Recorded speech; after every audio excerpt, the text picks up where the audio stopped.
La véritable raison pour laquelle les femmes reviennent après t'avoir rejeté. Stoïcisme. Elle t'a rejeté. Tu es passé à autre chose, tu as continué ta vie, jour après jour, sans regarder en arrière. Et puis, sans aucun avertissement, sans aucun signe préalable, elle est revenue. Comme si rien ne s'était passé. Comme si le temps n'avait rien changé, alors qu'en réalité, tout avait changé. La plupart des hommes pensent qu'ils ont eu de la chance. Ils pensent que le destin a joué en leur faveur. Mais ce n'est pas ça. Ce qui s'est réellement produit est bien plus prévisible que la chance et infiniment plus puissant. La plupart des hommes croient que les femmes reviennent parce qu'elles réalisent qu'elles ont fait une erreur. Parce qu'au fond, elles n'ont jamais cessé d'aimer. Parce que l'amour a fini par triompher. Parce que la persévérance, le fait de rester présent, de ne jamais abandonner, a finalement porté ses fruits. Cette histoire est séduisante, elle est confortable, elle donne du sens à la douleur du rejet. Mais la vérité, c'est que ce scénario est presque toujours faux. Ce n'est presque jamais ce qui s'est réellement produit. Des chercheurs en comportement à l'Université de Columbia, en analysant les dynamiques d'attraction après un rejet, ont découvert quelque chose qui a profondément transformé la manière dont les psychologues comprennent le réengagement féminin. Ce qu'ils ont trouvé n'était pas basé sur des émotions romantiques ou des récits idéalisés. C'était froid, logique, presque mathématique. Les femmes ne sont pas revenues vers les hommes qui ont attendu patiemment. Elles ne sont pas revenues vers ceux qui sont restés disponibles, espérant une seconde chance. Elles sont revenues vers les hommes qui ont disparu, qui se sont retirés complètement, puis qui sont revenus en étant indéniablement différents, pas juste en apparence, mais dans leur énergie, leur comportement, leur présence. Ce qu'ils ont découvert a surpris tout le monde. Le déclencheur n'était pas l'émotion, ce n'était pas la nostalgie, ce n'était même pas l'amour. C'était le contraste, une différence claire entre l'ancienne version de toi et la nouvelle. Voici la vérité que personne ne dit aux hommes rejetés. Elle n'est pas revenue parce que tu lui manquais. Elle n'est pas revenue parce qu'elle pensait à toi chaque nuit. Elle est revenue parce que tu as cessé d'être la version de toi qu'elle avait déjà jugée, classée et mise de côté.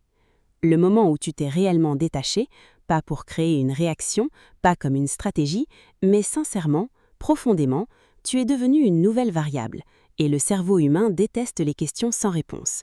Il ne peut pas résister à réévaluer une équation incomplète. Tu n'étais plus prévisible, tu n'étais plus lisible, et cela a changé toute la dynamique. Mais cela devient encore plus fascinant. Des chercheurs en psychologie sociale à Stanford, en étudiant la rareté et la valeur perçue, ont constaté que lorsque l'attention est retirée, la désirabilité augmente à un rythme mesurable, quelle comme une loi mathématique. Mais il y a une condition essentielle. Ce retrait doit être authentique. Le cerveau humain est incroyablement précis pour détecter la fausseté. Il repère immédiatement l'indifférence jouée, l'absence simulée. Il ne réagit qu'à ce qui est réel. Et le réel ne peut venir que d'un seul endroit, un homme qui a véritablement redirigé son énergie, un homme qui a arrêté de centrer sa vie autour d'elle, un homme qui a commencé à construire quelque chose de plus grand, quelque chose qui a du sens, quelque chose qui existe avec ou sans elle. Tu ne lis pas simplement une stratégie de séduction, tu es en train de lire une transformation, une description précise de qui tu peux devenir si tu fais ce choix. Voici ce que la philosophie stoïcienne avait compris il y a plus de 2000 ans, bien avant que la psychologie moderne ne mette des mots scientifiques dessus. Tu ne peux pas contrôler sa décision, tu ne peux pas contrôler ses émotions, tu ne peux pas contrôler si elle revient ou non. Tu peux seulement contrôler ta réaction. Et cette réaction, la manière dont tu te tiens, la direction que tu donnes à ta vie, ce que tu construis chaque jour et à quel point tu as peu besoin de son approbation pour te sentir complet, devient la force la plus attractive dans n'importe quelle pièce. Non pas parce qu'elle est conçue pour attirer quelqu'un, mais parce que c'est simplement ce que dégage un homme complet, un homme aligné avec lui-même. Maintenant, voici la couche encore plus profonde. Les hommes qui réussissent sur le long terme ne sont jamais ceux qui ont étudié les techniques parfaites pour la faire revenir. Ce ne sont pas ceux qui ont analysé chaque message, chaque comportement, chaque détail. Ce sont ceux qui se sont tellement immergés dans leur propre évolution, dans leur propre progression, que la question de la faire revenir a cessé d'avoir d'importance. Elle est devenue secondaire, presque insignifiante.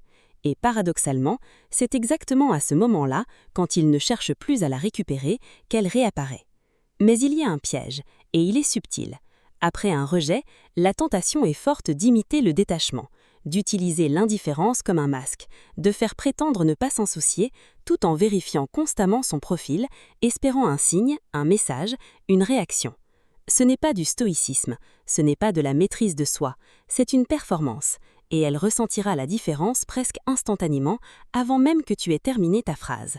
Le véritable détachement n'est pas un rôle que tu joues, c'est un état que tu deviens.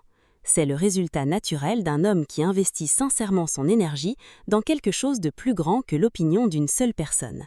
Elle est revenue parce que tu as cessé de demander la permission d'avoir de la valeur, parce que tu as pris une décision silencieuse, sans annonce, sans validation extérieure, de construire une vie qui ne dépend pas de son approbation pour te sentir complet. Une vie solide, stable, indépendante. Si cela a changé ta manière de voir ce qui s'est passé, alors la prochaine vidéo va encore plus loin. Elle révèle le changement psychologique précis qui rend un homme définitivement inattractif après un rejet. Et surtout, la seule décision capable d'inverser complètement cette dynamique.